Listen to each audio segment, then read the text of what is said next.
El primero tiene que ver con el panorama general de la morbilidad y la mortalidad materna, y yo que he querido hacer un abordaje desde lo mundial, lo latinoamericano y lo nacional, contarles qué ha pasado con las diferentes intervenciones que se propusieron para la reducción de la mortalidad materna en el año 2000, en una reunión en Naciones Unidas, donde el mundo se comprometió a que para el año 2015 se reducía la muerte materna en 3/4 partes de la razón que los países tenían para 1990.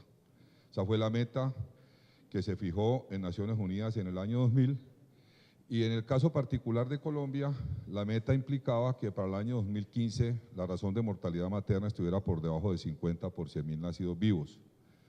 Solo ahora se está evaluando el resultado, estamos en el 2017. La razón de ser es que los indicadores de los países demoran en ser procesados, no los mandan oportunamente a los organismos de cooperación internacional, pero ya hay algunas proyecciones, algunas cosas interesantes. Lo primero es que en el mundo entero se redujo la muerte materna en un 45%, más o menos el ahorro fue de 523.000 muertes entre el 90 y el 2015. 11 países, solo 11 países para el año 2013 habían alcanzado la meta. El único país latinoamericano que ha alcanzado la meta es Perú, que logró una reducción importante de la razón de mortalidad materna. Colombia, como siempre, nos queda faltando 5 centavos para el peso. Llegamos a 56, 54, 55, pero no por debajo de 50 como se preveía. Y hay un progreso desigual en esto en el mundo. Hay 10 países del mundo que representan el 60% de la carga mundial de la mortalidad materna, e India y Nigeria son los que más muerte materna tienen. Este es el nuevo mapa de la mortalidad materna en el mundo. América Latina ha tenido un progreso importante, ya todos más o menos nos parecemos, ¿correcto? En otra época habían más países donde las tasas eran de este azul oscuro, que es donde está el gran problema hoy, que es África. ¿De qué se mueren las mujeres? Y aquí algo muy importante, se ha observado un incremento de las muertes de causa indirecta en todo el mundo, es un incremento marcado.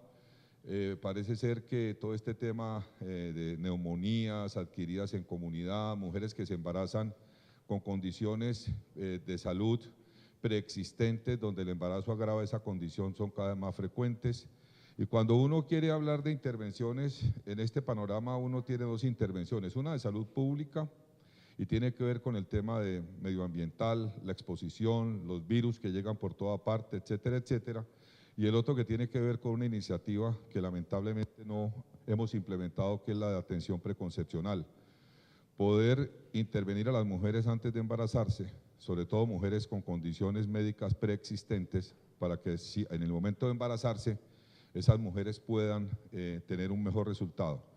Y de las causas directas en el mundo, la hemorragia predomina por encima de la preeclampsia y de las infecciones de tipo obstétrico en el mundo. El panorama en América Latina es un poco diferente. En América Latina bajamos la mortalidad materna, hubo una reducción importante de una razón de 125 a 61, hubo un ahorro de muertes importante, pero lo que quiero notar es esto, la tendencia de disminución de la razón de muerte materna prácticamente se detuvo entre el 2005 y el 2010 y la velocidad de reducción no fue la esperada y por eso el continente no alcanzó la meta. ¿Qué ocurre cuando uno está frente a un problema de salud pública? Cuando la razón está por encima de 100, con una paleta uno baja a 90, ¿correcto? Con chanclas baja a 85, pero cuando la razón va bajando, las intervenciones son más duras. Se requieren otro tipo de intervenciones para continuar bajando y es cuando se requieren recursos, se requieren que los equipos de salud estén mucho más compenetrados con esto y digamos que en Colombia, que en América Latina no ha sido el escenario. Este es el continente, no logra la ODM5, Uruguay hace rato la tiene, en la proyección están Honduras, Perú, lo de Paraguay es un problema de su registro terrible. Y miren, nosotros estamos aquí siempre con los 5 centavitos para el peso, ¿correcto? En el caso nuestro de Colombia, este es el mapa ahora. Los países que están en rojo, que siguen siendo un problema, son Bolivia y Paraguay, siguen siendo el gran problema de la región. y en el tema de Centroamérica, Guatemala, ¿correcto? Pero el mapa ha mejorado, porque en ese rojo estaba Perú antes, en ese rojo habían otros países centroamericanos que han logrado mejorar su razón de mortalidad materna. Yo les decía que el comportamiento de la causalidad en América Latina ha cambiado, o ha cambiado, no es diferente al del mundo. En América Latina predominan también las muertes de causa indirecta, este es un fenómeno mundial, pero llama la atención que la hipertensión está por encima de la hemorragia. Lo mismo pasa en Colombia, hipertensión y hemorragia se disputan el primer lugar, y a uno le llama la atención que en un continente que es preeclámptico, la preeclampsia siga siendo una causa tan importante de muerte materna. Y quería simplemente que vieran este color violetica, ¿sí?, que son las muertes por aborto inseguro en el continente. Hay toda una iniciativa de prevención por aborto inseguro, aquí estamos en Colombia. Miren que Colombia, que tiene una legislación que permite la interrupción voluntaria de embarazo bajo 3 causales, todavía hay muertes por aborto inseguro en el país, pero son un poco menores, por ejemplo, que en Paraguay, donde hay leyes restrictivas. Increíblemente en Cuba, ¿no?, que no hay leyes restrictivas, hay una contribución muy grande. En Argentina, desde allá es el Papa, ¿correcto? Y las leyes en la Argentina frente al tema de interrupción voluntaria del embarazo son muy restrictivas. Cuando uno mira este mapa, ¿sí?, uno puede entender en un momento determinado qué implica, cuál es la implicación de leyes restrictivas alrededor de lo que es considerado hoy un derecho de las mujeres. Esta es Colombia. Esta fue la evolución desde el año 1998. En Colombia hay una tendencia a la disminución de la muerte materna. La razón para el año 2014 es 53-65. Por ahí estamos. La tendencia se ha estabilizado en el 2015-2016. Esta es la velocidad de reducción de la muerte materna. Igual, la velocidad de reducción fue muy buena entre el 2000 y el 2003. Del 2004 al 2013 desaceleramos. Y del 2000 al 2000, y cuando se mira el 2000 al 2013, esta es la reducción neta que era por debajo de la esperada. Se considera que hacia el 2021, si nosotros seguimos con una velocidad de reducción como la que traemos, debemos estar, la meta es estar en 24 para el año 2030, en el 2021 se está pensando en llegar a 24.7 por 100.000, yo no lo creo, porque la muerte materna en Colombia, este es el mapa de la muerte materna en Colombia. Ya la muerte materna en Colombia no se está mapeando por departamentos, se está mapeando por clústeres, ¿correcto? Entonces, si ustedes miran dónde están los grandes clústeres de muerte materna, son los sitios más complicados de intervenir. Está la zona de La Guajira, ¿correcto? Todo el Pacífico y todo lo que tiene que ver con la Orinoquía y la Amazonía. Y esto aquí, pues, ese es un reto bien complicado, porque no está en las grandes ciudades. La muerte materna se están presentando en sitios de difícil acceso, donde la oferta de servicios es bastante compleja. Cuando uno mira Colombia, ¿por qué se mueren las mujeres? Hay una serie de determinantes que van desde lo socioeconómico y político, ¿sí? Hay política pública alrededor de la muerte materna, ustedes ven que hay normas, resoluciones, pero en un país donde la salud está descentralizada depende de la voluntad de un alcalde o de un gobernador, ¿correcto? Y lamentablemente, y ustedes lo han visto, los recursos de la salud en algunos sitios, sobre todo en esos donde se muere la gente, terminan en manos de los paracos, se los roban, no los invierten, tienen un destino diferente. Entonces es un país con mucha norma, ¿correcto?, pero donde las normas no se aplican.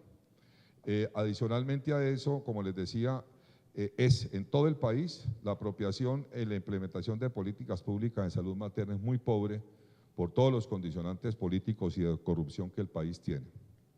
Hay un tema de desigualdad tremendo en el país, se mueren las más jóvenes, se mueren las mujeres malas del área rural, se mueren las mujeres que están afiliadas a las EPS subsidiadas, ¿correcto?, que hoy en día cada vez están más quebradas, el sistema está totalmente quebrado y no saben qué hacer con las poblaciones que tienen afiliadas y las menos educadas.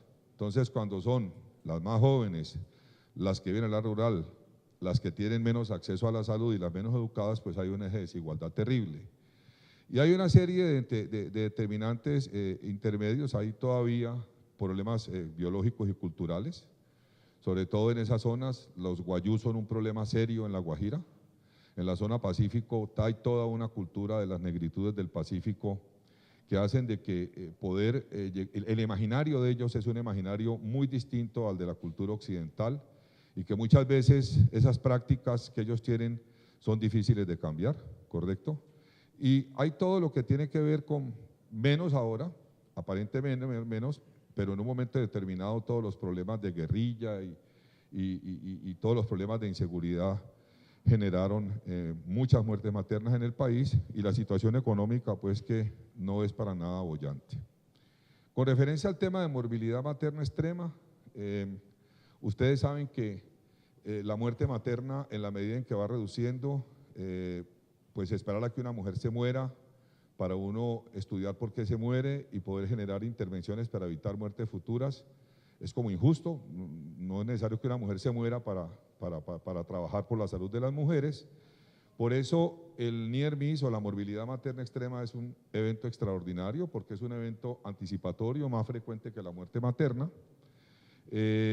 No son muchos, comparte muchas de las características de las muertes maternas y tengo la mujer viva, sobre todo para poder averiguar esas demoras que tienen que ver con el reconocimiento oportuno de signos y síntomas, la oportunidad de consulta, las barreras de acceso, que cuando uno está muerto, pues no lo puede responder, y cuando los deudos responden por uno, pues los deudos generalmente siempre buscan una justificación para explicar por qué se murió y la justificación está de la casa para afuera, ¿correcto? Entonces, el Near Miss o la morbilidad materna extrema por esas características es un buen evento. En Colombia, lamentablemente, el Instituto Nacional de Salud distorsionó la propuesta original de vigilancia de la morbilidad materna extrema, la volvió un circo, como digo yo, a pesar de que hemos estado ahí en repetidas oportunidades ya de buen tono, de mal tono, de buen genio, de mal genio, porque los tipos tienen una confusión mental con el tema, y en el gobierno estos organismos lo único que saben es contar, y obligan a que la gente notifique para ellos contar, pero es que la vigilancia epidemiológica no se hizo para contar. La vigilancia epidemiológica es información para la acción. Si yo no tengo sistemas de vigilancia que me den información para favorecer intervenciones apropiadas, pues estoy perdiendo el tiempo. De todas formas, esta es la estructura de la morbilidad materna extrema en Colombia, donde los trastornos hipertensivos son la primera causa, seguida de las complicaciones hemorrágicas, pero quería notar que si bien las infecciones en Colombia no son tan frecuentes como la hemorragia y los trastornos hipertensivos como causa de morbilidad materna extrema, son la primera condición en términos de letalidad. Lo que más mata en Colombia son las infecciones, tanto las infecciones de tipo obstétrico como las de tipo no obstétrico. Y ahí hay un tema muy serio involucrado y es el tema de la falta de oportunidad en el reconocimiento de la sepsis, que ocurre en todos los servicios de salud. Es muy común cuando uno analiza estos casos, pacientes que ingresan con fiebre, con signos de respuesta inflamatoria severa, que son manejados como cuadros gripales, mandamos sepsis a las casas con expectorantes, le hacemos nebulizaciones a las sepsis y esas pacientes finalmente las hospitalizamos cuando están con una falla orgánica, están con una cianosis, están hipotensas o están en condición de shock, donde la probabilidad de muerte es muy grande. ¿Qué pasó? En el año 2000 se propuso que para lograr la meta de la ODM5 habían tres grandes estrategias.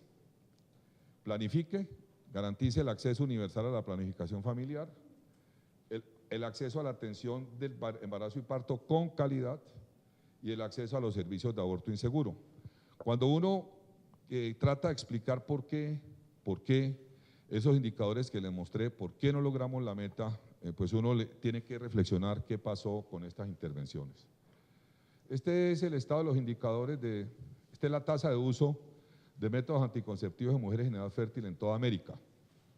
Miren ustedes cómo ni siquiera Canadá alcanzó el 100%, ¿correcto? Y en el caso de Colombia, Colombia tiene un porcentaje muy importante, cercano al 80%. Pero el problema que tenemos en Colombia es que la mayoría de métodos de planificación familiar que nosotros utilizamos son los más inseguros. Aquí entra el método del ritmo, aquí entran el preservativo, ¿no? Y lamentablemente los métodos seguros no los estamos usando. Uno. Dos, nosotros no tenemos programas de atención preconcepcional. Entonces, las mujeres de más riesgo no las vemos los obstetras, no las vemos los ginecólogos, las ven los intensivistas, los hematólogos, los cardiólogos, y ellos no se acuerdan de la planificación familiar. Y solo nos la remiten a los especialistas cuando las pacientes están embarazadas, donde la posibilidad de intervención es prácticamente que ninguna.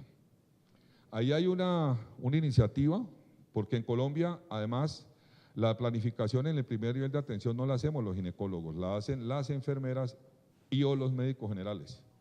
Y cuando uno mira de los dos grupos cuál es el que más incide en la oferta de planificación familiar, en el primer nivel son las enfermeras. Esa es una realidad en toda América Latina y estamos pensando, que eso lo estuve trabajando la semana pasada, en ver cómo comenzamos a ofertar unos diplomados de planificación familiar en el primer nivel de atención.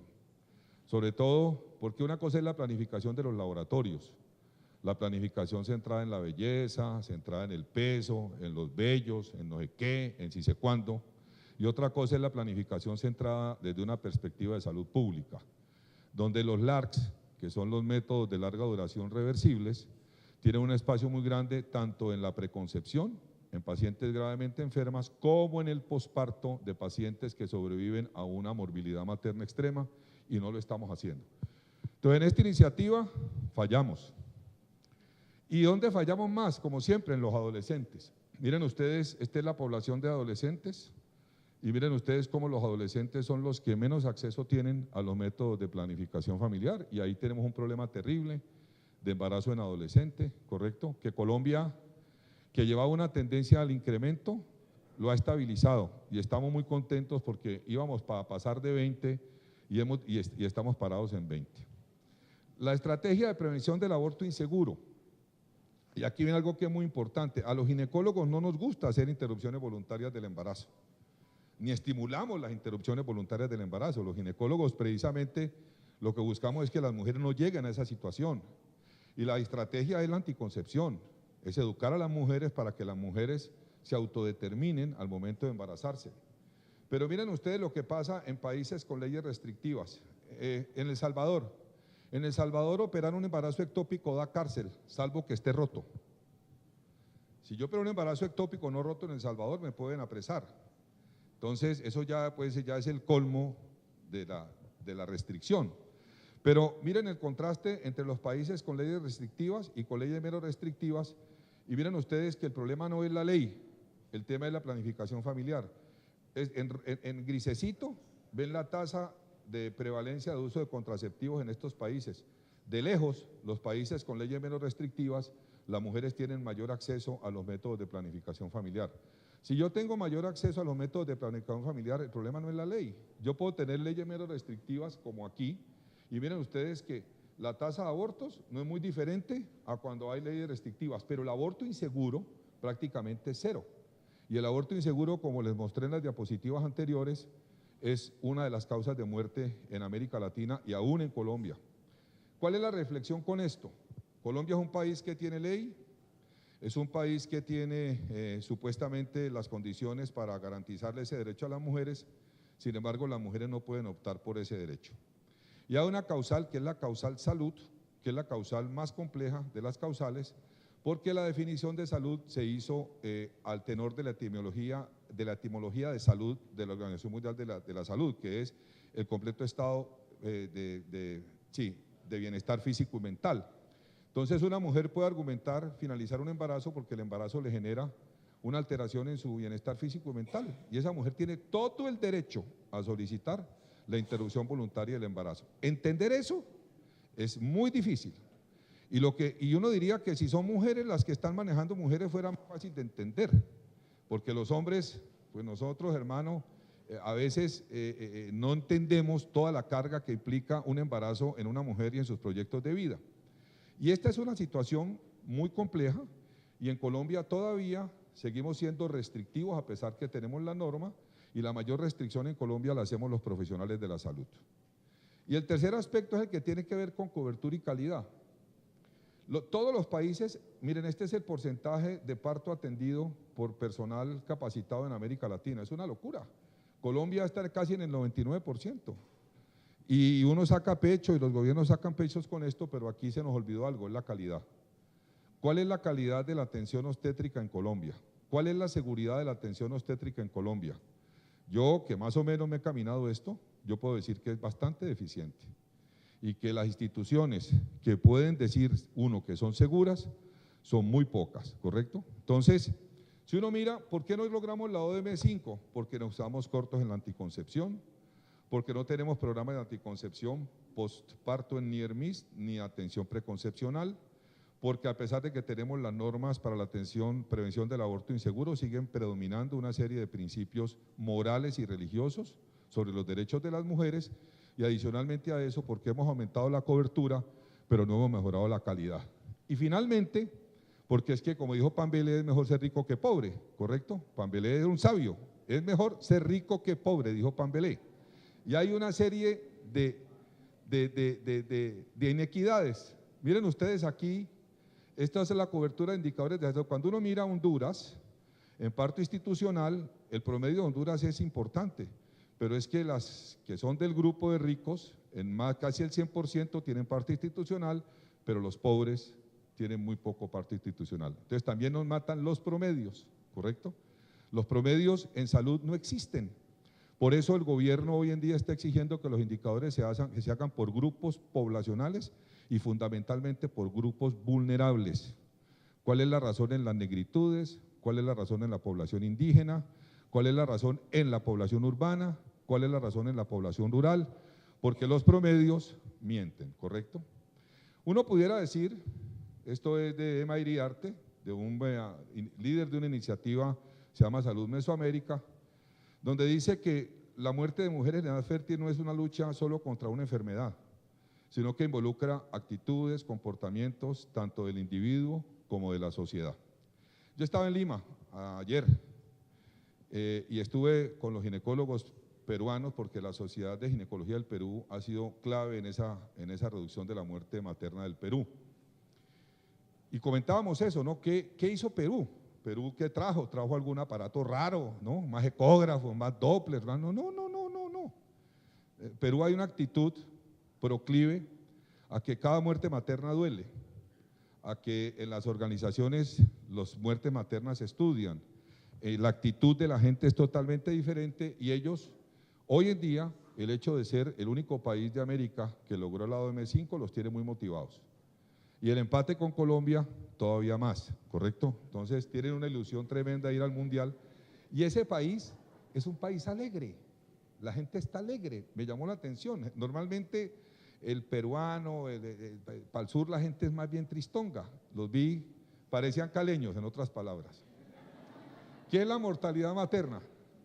La mortalidad materna finalmente es la expresión de la vulneración de los derechos humanos, ¿sí? Es la expresión del impacto negativo de los determinantes sociales, es la expresión de las inequidades y, sin embargo, sigue siendo un problema de salud pública y tenemos un reto muy grande, que es el reto en el que los políticos se meten.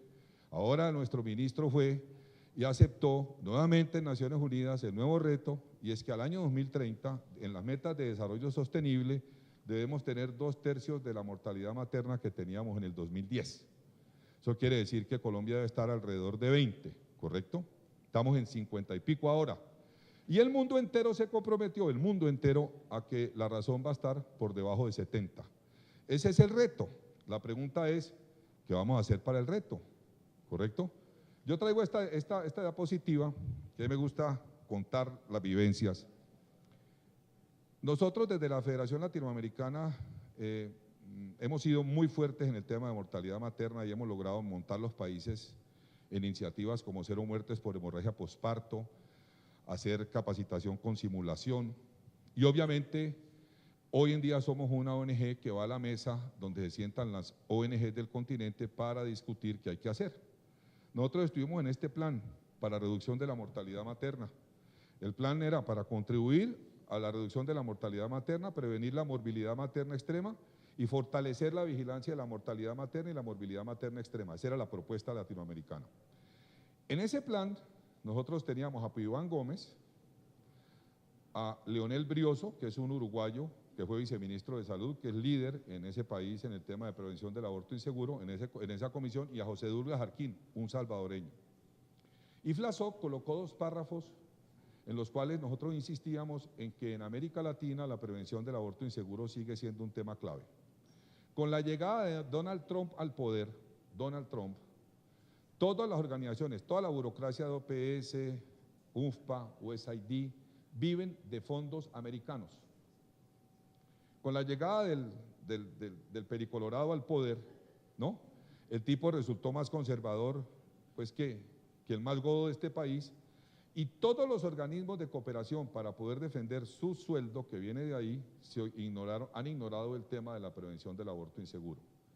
Y nos obligaron a sacar los 2 párrafos de la Declaración para Reducción de Muerte Materna. Nosotros aceptamos con la condición de que la declaración no tenía autores, no queríamos la sacaran en genérico.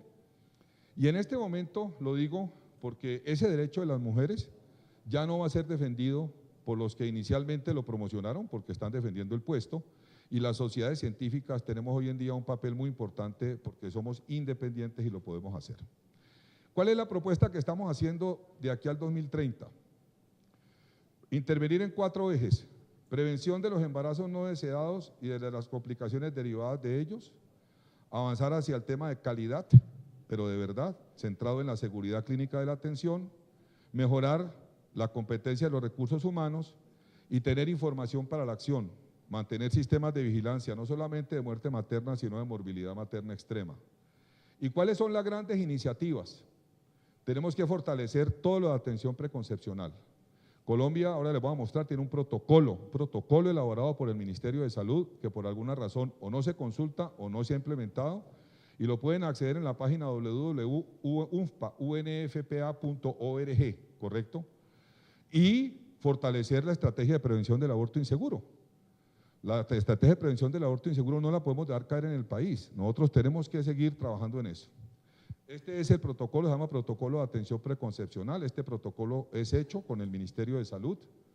Si ustedes buscan este documento es muy bueno para uno trabajar en el tema, pero además, desde la FECOLSOG, nosotros hemos hecho toda la normatización de prevención del aborto inseguro, la guía para la atención en interrupción voluntaria del embarazo, ¿no? Todo lo que tiene que ver de cómo deben ser, cómo es el proceso en el primer nivel de complejidad, todo lo de anticoncepción. Colombia tiene todo escrito. Yo estoy seguro que ustedes no conocen los documentos que estoy mostrando. ¿Los conocen? ¿Tú sí los conoces? Celades. Los miro fijamente a los ojos. ¿Ah? La segunda iniciativa tiene que ver con avanzar a mejorar la calidad, pero centrada en la seguridad clínica de la atención obstétrica. ¿Por qué esto? Hombre, porque es que cuando uno mira las muertes y las morbilidades maternas extremas y las analiza, se encuentra con esto.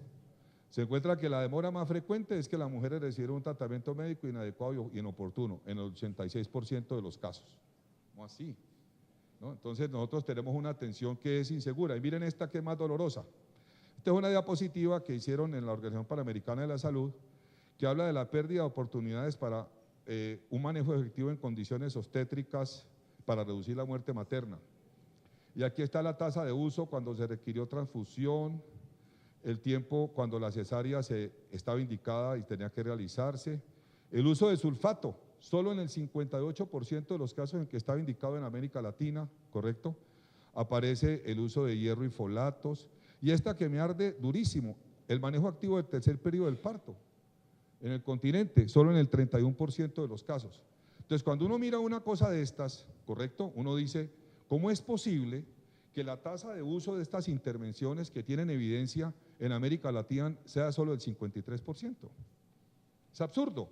Entonces, claro, eso explica, yo me pongo a analizar los casos, que ya no es el análisis de la demora 1 mal hecho, la demora 2 mal hecha, la demora 3 mal hecha, la demora 4 mal hecha. Hoy en día los casos los tenemos que analizar de manera sistemática y racional, y hay que comenzar a utilizar el protocolo de Londres. Uno tiene que decir, ¿será que el gerente del hospital que le dio por guardar el ecógrafo con llave para que no se lo roben, ¿no?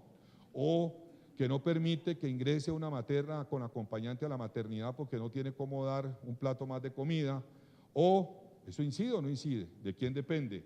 ¿O será que la paciente que es testigo de Jehová, que se niega a una transfusión, será un factor que puede inducir error?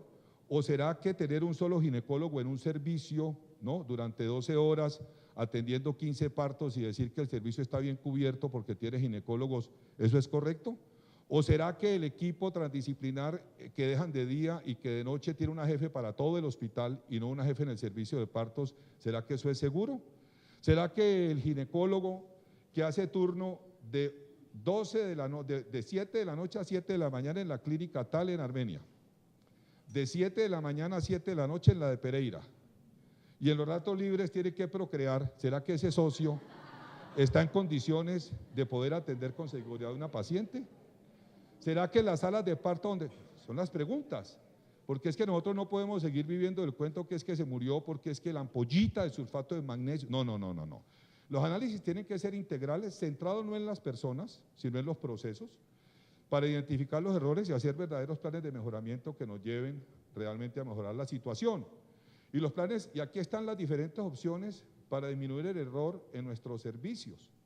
Estandarice procesos, analice errores y retroaliméntese, tenga guías, no confíe en la memoria, tenga listas de chequeo, permita el acompañamiento, mejore el acceso a la información, tenga acceso a tecnología, eso no nos lo inventamos, eso es de la aeronavegación.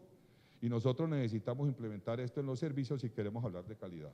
Y también de un documento que está publicado, donde nosotros propusimos un modelo de seguridad en el cual yo creo, porque yo estoy convencido de que el máximo derecho de los seres humanos es el derecho a la vida. Yo no voy a que me atiendan para que me maten, ¿correcto? O para correr el riesgo de morirme. Yo quisiera tener el derecho a que me atiendan, ¿sí?, para protegerme la salud y que me brinden los beneficios del progreso científico. Eso es lo que yo quisiera, ¿correcto? El modelo yo lo he venido promocionando, es una encuesta que mide cuál es la capacidad resolutiva de la maternidad donde yo estoy trabajando y el análisis sistemático de la morbilidad materna extrema o de la muerte materna, ¿correcto? Esta es una publicación de una amiga, Cindy Berg, que reconoce que la morbilidad materna extrema sigue siendo hoy, o es hoy, el gran evento para uno poder identificar oportunidades de mejora y avanzar hacia calidad.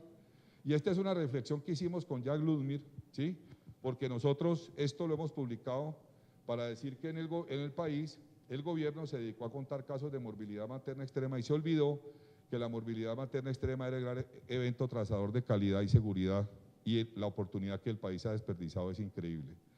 Finalmente, la educación continuada, tenemos de todo, documentos técnicos con diagramas de flujo para atención de las emergencias obstétricas, el protocolo de atención de la embarazada menor de 15 años, los talleres con simulación, aquí veo a Burgos, veo a Javier, veo que esto también es otro chiste. Los talleres de simulación, no se requiere ir a Harvard para hacer un taller con simulación, un obstetra, ¿correcto?, que tampoco tiene que ser muy histriónico, porque cuando uno es demasiado histriónico comienza a hacer el ridículo, ¿correcto? Los talleres con simulación los hacemos hoy en día con baja fidelidad. Son un instrumento, no son la panacea, porque es que nosotros tenemos una web de Flasoc y como aprendieron, cada vez que hacen un taller en alguna parte, por allá en la Patagonia, sacan eso y en esa web eso es aplausos, bendiciones, ¿no? Entonces todo el mundo piensa que uno va a mejorar las cosas con talleres de simulación. No, no, eso es un pedacito. Ahí me pueden enseñar a usar un traje anti-shock, pero si no lo tengo, chévere, lo aprendí a utilizar en el sitio donde estaba. Un balón de Bacri, si no lo tengo, qué rico, ¿no? Si adicionalmente a eso, de pronto las instituciones no tienen las condiciones para el manejo integral de las pacientes, no pasa nada. Esto es importante, pero no es una panacea.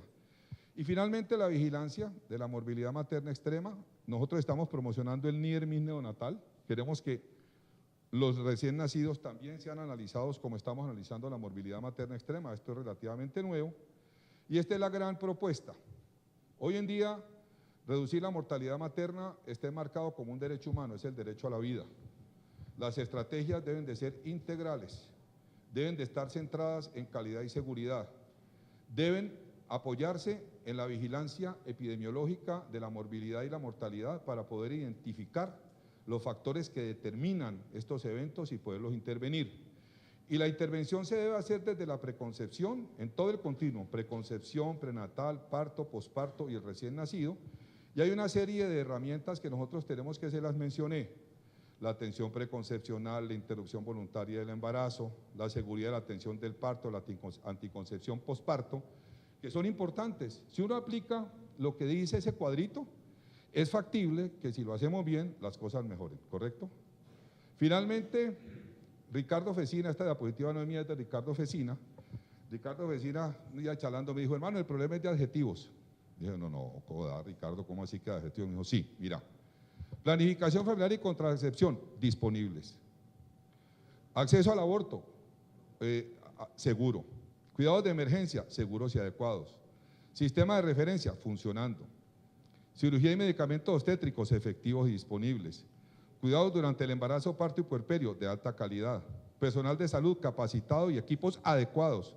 Sistemas de información funcionando. Eso lo puso Ricardo en rojo.